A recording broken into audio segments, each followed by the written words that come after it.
पहले हम लिखेंगे यहाँ पर प्रश्नावली।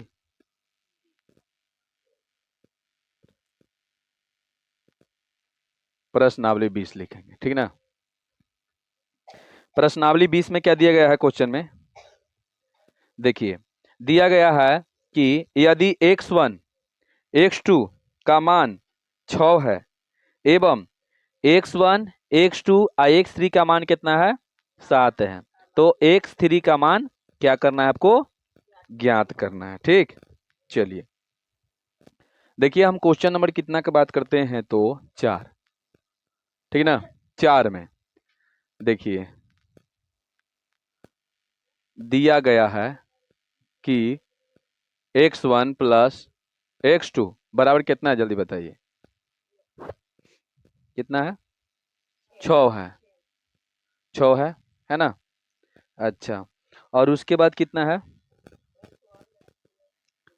x1 x2 प्लस x3 दिले है।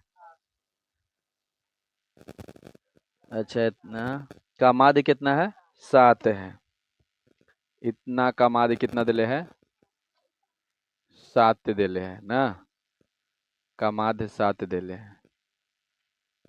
अच्छा, तो ऐसा नहीं कीजिए, इसको सीधा सीधी क्या कीजिए ना कि निकालिए पहले कि माध्य बराबर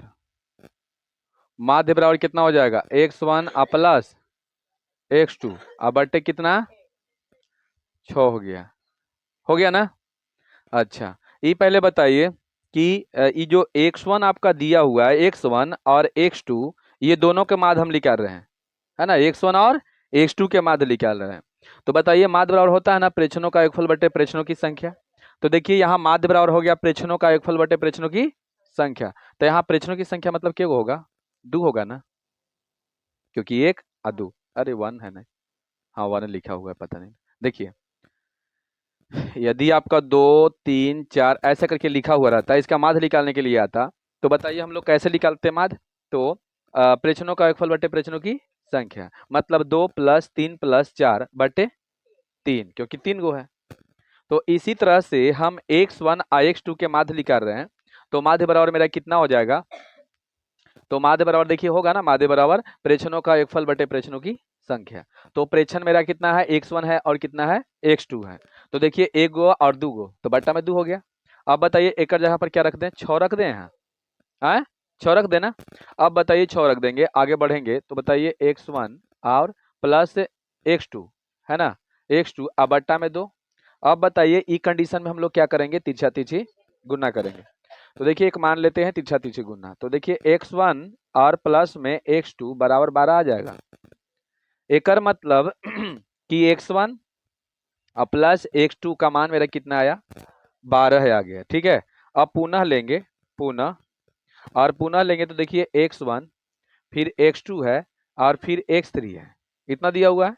तो इसका हम माध्य निकालते हैं, है ना, तो माध्य बराबर हो जाएगा प्रेक्षणों का योगफल, है ना, प्रेक्षणों का योगफल बटे प्रेक्षणों की संख्या, बोलिए 3 होगा। यहाँ तक सबको ये समझ में आ गया, चलिए आगे बढ़ते हैं। माध्य मेरा कितना दिया हुआ है, इसका 7 दे ले है, 7 लिख देंगे, x1 plus x2 plus x3 और बट्टा में 3 होगा। ठीक, ये कंडीशन में क्या करेंगे, एक मान लेंगे, तिरछा तिरछी गुना करेंगे तो x1 plus x2 plus x3 बराबर 21 होगा। यहां तक सब बच्चा को समझ में आ गया बढ़िया से, चलिए आगे बढ़ते हैं। देखिए तो x1 है ना, देखिए x1 प्लस x2 का मान दिया हुआ है, देख लीजिए तो x1 प्लस x2 के मान दिया हुआ है, तो क्या एक जगह पर हम यहाँ लिख दें कि 12 प्लस बच गया कौन, x3, x3 बचेगा, बराबर कितना हो जाएगा, 21 हो जाएगा, है ना। अब आगे बढ़ते हैं, तो बताइए x3 बराबर कितना होगा, 21 माइनस 12 हो जाएगा, है ना इसलिए x3 का मान मेरा कितना हो जाएगा, 21 में से 12 घटा दीजिए, एक दाएं पैंचा, 11 में से 2 जाएगा, 9 2 11, ये बच गया एक में एक, काम खत्म, ये मेरा आंसर हो जाएगा। ठीक ना, x3 का मान कितना 9 आएगा, समझ गए।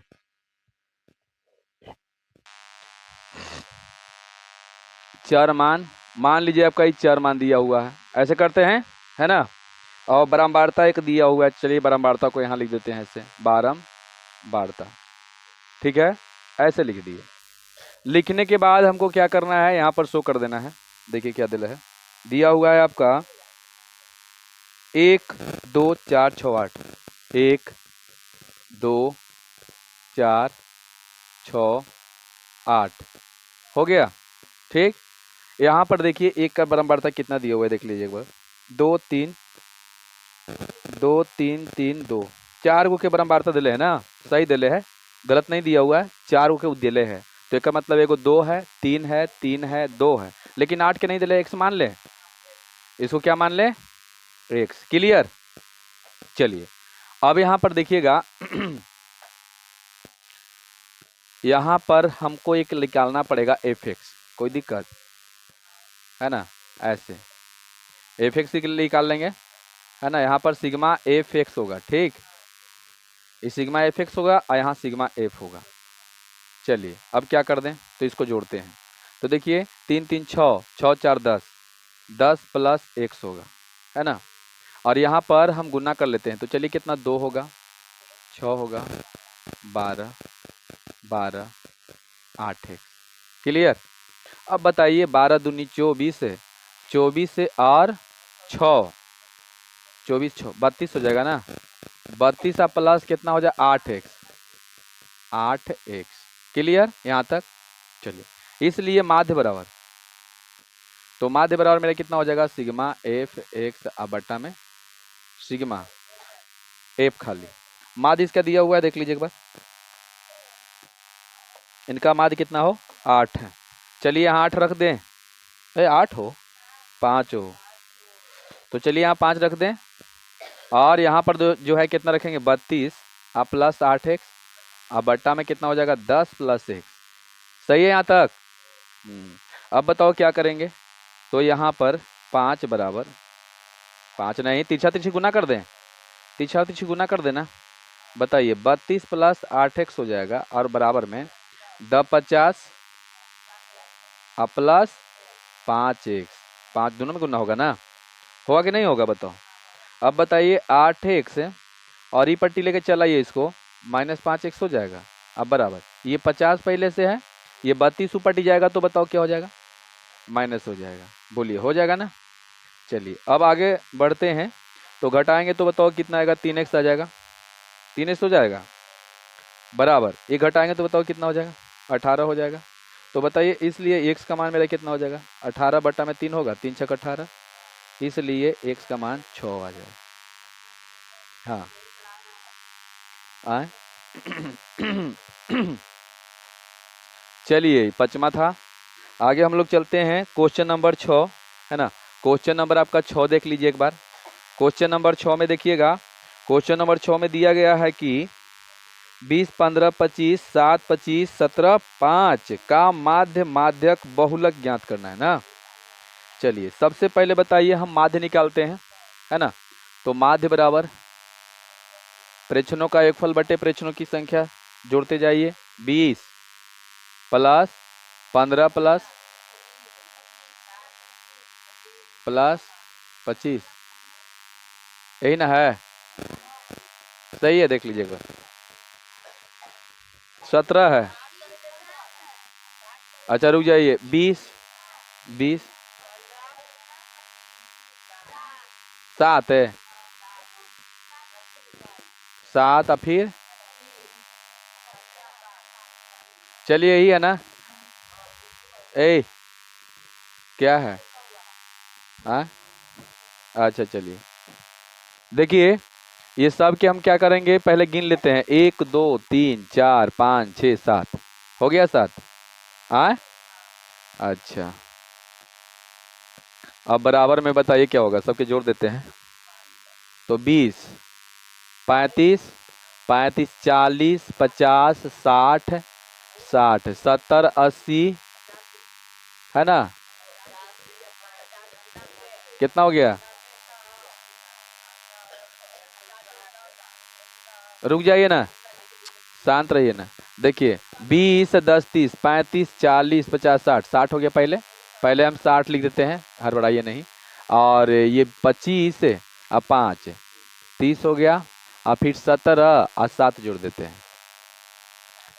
तो 7 7 14 24, सही ना जोड़ना है?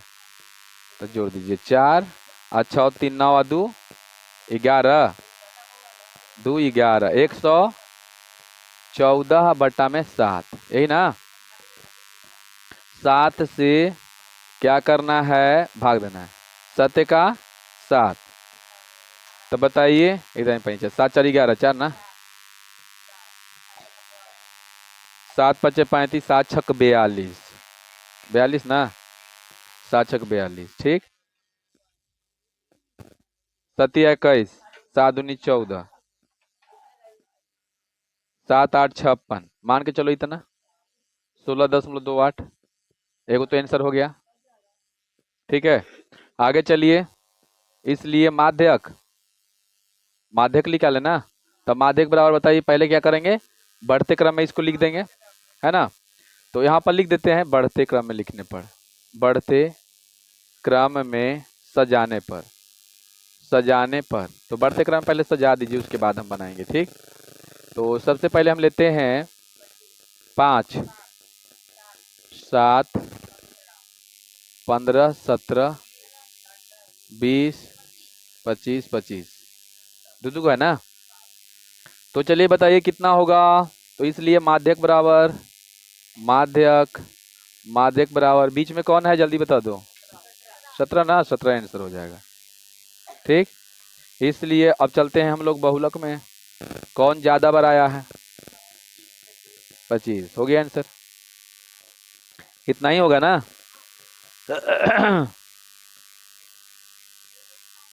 चलिए बढ़िया है। आते हैं क्वेश्चन हम लोग कितना में? 7 में, 7 में ना। 7 में क्वेश्चन देखिएगा, एक कारखाने के एक छोटी इकाई में 4 मजदूर प्रति माह 55,000 है ना वेतन पर, और एक अभियंता प्रति माह के 15,000 है ना 15,000 वेतन पर काम करते हैं। इस इकाई के वेतन के, है ना, इस इकाई के वेतनों के माध्यक और बहुलक, हाँ, 4 मजदूर है ना, 4 मजदूर सोल्व करते हैं। 4 मजदूर का वेतन बताइए कितना कितना है? 5,000 कि 500 है? 5,000, फिर 5,000 ना, 4 बार लिखिए, फिर 5,000, फिर 5,000, ठीक है। और अभियंता बताइए, अभियंता का प्रति माह इतना रुपया वेतन पर, एगो अभियंता हो गया। हाँ, अच्छा, कहाँ गया? शांत रहिए बुआ। तो देखिए माध्य निकालना है, इसका क्या निकालना है? तो इस सब के जोड़ के कितना से भाग दे देना है? 5 से। तो देख लेते हैं, 5 का 10 पे 15 5 को 20, 5 को 20 और 10 30 और 5 35, 35,000 ना, 35,000 में 5 से भाग दीजिए तो 7,000 आता है आंसर एगो। तो बताइए इसका निकाल लोगे माध्य बराबर, कुछ नहीं लिखना, लिखना कि माध्य बराबर प्रेक्षणों का योगफल बटे प्रेक्षणों की। तो देखिए 5,000 प्लस 5,000 प्लस 5,000 प्लस 5,000, 4 बार आएगो प्लस 15,000, यही होगा ना। तो देखिए सब मिला के 5 को हो गया ना। अब बट्टा में कितना से दे देना है? कितना से भाग देना है? 5 से, कट जाएगा 7,000 आंसर आ जाएगा। फिर क्या कह रहा है इसके निकालने के लिए? माध्यक। तो माध्यक इसको बढ़ते क्रम में लिखिए, तो 5,000 5,000 5,000 5,000 5,000 15,000, ऐसे ना। अब बीच वाला, तो बीच में कौन आ रहा है? ये वाला आ रहा है, यही ना आ रहा है, तो आंसर हो जाएगा 5,000। और फिर इसका निकालना है बहुलक, कौन ज्यादा बार आया? तो 5,000 आंसर हो गया, खत्म। बोलिए समझ में आया कि नहीं आया? आ गया ना। चलिए आगे आ जाइए, आपका क्वेश्चन नंबर 8 है। 8 वाला में भी देख लीजिएगा, 8 वाला में क्वेश्चन क्या कह रहा है, क्वेश्चन को देख लीजिए। देखिए क्वेश्चन है 8वां में कि 15 विद्यार्थी द्वारा गणित की परीक्षा में प्राप्त अंक नीचे दिए गए हैं। के गो विद्यार्थी है जल्दी बताइए? 15 गो। वो 15 विद्यार्थी में कितना कितना जो है अंक आया है। एक क्या है 54, 40, 41, 39, 52, 48, 62, 46, 96, 52 है, और फिर 98, 42, 52, 60, 40, यही है ना। तो के गो है 1 2 3 4 5 6 7 8 9 10 11 12 13 14 15 को है। तो बताइए माध्य निकालोगे इसके आराम से, प्रेक्षणों का योगफल बटे प्रेक्षणों की माध्य निकल जाएगा। अब बताइए इसी तरह से इसका निकालना है माध्यक। तो आप बढ़ते क्रम में इसको लिख दीजिए सजाने पर, और जो बीच में आएगा वही होगा। लेकिन यदि बीच में 2 गो आ जाए तो दोनों के जोड़ के 2 से भाग दो। बेसिक में बताया था ना जब शुरुआत किए थे। तो चलिए, तो ये बन जाएगा। उसके बाद बताइए कि बहुलक भी पूछ रहा है इसमें। तब बहुलक मतलब बीच वाला नहीं, अरे बहुलक बीच वाला नहीं होता है, वो तो माध्यक बीच वाला होता है। कौन ज्यादा बार आया, जो ज्यादा बार आया इसमें कौन ज्यादा बार आया देख लो, देखो तो। और जो ज्यादा बार आया है 52 है। अरे 52 देखो ना, 52 के गो है एकड़ा में, 3 गो है, और कोई एकड़ा से ज्यादा है देखो तो 52 होगा ना। आ जाइए केमा क्वेश्चन 9। यदि चर मान इतना और इसकी बारंबारता इतना दिया हुआ है तो आंकड़े का माध्य निकालिए खूब बढ़िया से। देखिए यहाँ पर ई चर मान यहाँ लिख दोगे, यहाँ बारंबारता लिख दोगे, और फिर ई एफ एक्स निकालोगे, और इसलिए आपको माध्य बराबर सिग्मा एफ एक्स बटे सिग्मा एफ, यही वाला से आपका आंसर आ जाएगा। केमा के 9वां के। और 10वां में भी देख लीजिए, कबड्डी की एक टीम द्वारा अनेक मैचों में प्राप्त किए गए अंक निम्नलिखित दिया गया है। यहाँ पर टीम द्वारा प्राप्त अंकों का माध्यक निकालिए। इसको बढ़ते क्रम में या घटते क्रम में लिख दीजिए, सजा दीजिए, और जो बीच में आता है, बीच में जो आएगा वही क्या होगा आपका, हाँ वही आपका माध्यक हो जाएगा। चलिए केमा, हाँ नहीं ये खत्म हो जाएगा पूरा। देखिए 11 वाला का देख लीजिएगा, निम्नलिखित सारणी में दिया गया माध्य निम्नलिखित है। ठीक है, सुनिएगा, वो जो अंक दिया गया बढ़िया से समझ लीजिए, आपको बन जाएगा। ठीक, ये चैप्टर को खत्म कर देना है आज। ठीक, तो देखिए को जी, देखिए आ जाएगा। देखिए केमा है, ये पहले उतार लीजिएगा का। अच्छा नहीं बोलेंगे तो समझ में आ जाएगा, देखिए ना समझ में आ जाएगा आपका। देखिए क्वेश्चन में आपका, हम समझ रहे हैं आपका बात को समझ रहे हैं, लेकिन उसका सब व्यवस्था है। ठीक है ना। देखिए अंक आपका है, आपका जो अंक दिया गया है, मान लीजिए कि आपका अंक दे दीजिएगा यहाँ पर, सुनिए पहले समझ लीजिए, यहाँ पर अंक दे दीजिए। वो अंक के जगह पर आपको क्या लिखाएगा इससे बताते हैं आपको। देखिए जैसे अंक की जगह पर जो हम 11वां का बात कर रहे हैं, तो 11 वाला में देखिए अंक आपका दिले है, तो यहाँ पर लिख लीजिएगा 1 है ना, 1 है 2 3 4 5, 1 2 3 4 5 ऐसे लिख लोगे।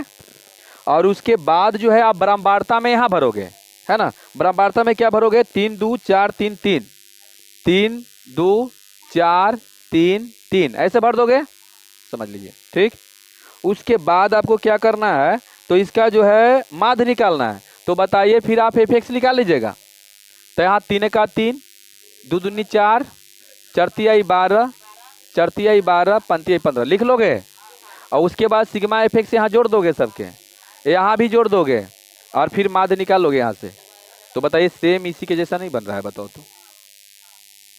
नहीं बना, कोई दिक्कत इसमें बताओ। नहीं नहीं बन जाएगा ना आराम से।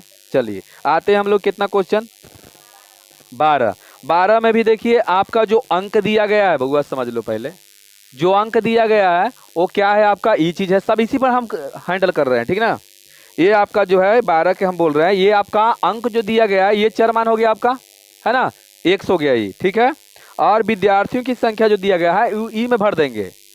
ठीक है, ई में भरा जाएगा। उसके बाद आप लगले जो है एफ एक्स निकाल लीजिएगा। ठीक, और उसके बाद फिर यहाँ पर माध्य बराबर सिग्मा एफ एक्स बटे सिग्मा एफ, ये बन जाएगा केमा 12 वाला। 13 में है प्रथम 10 अभाज्य संख्याओं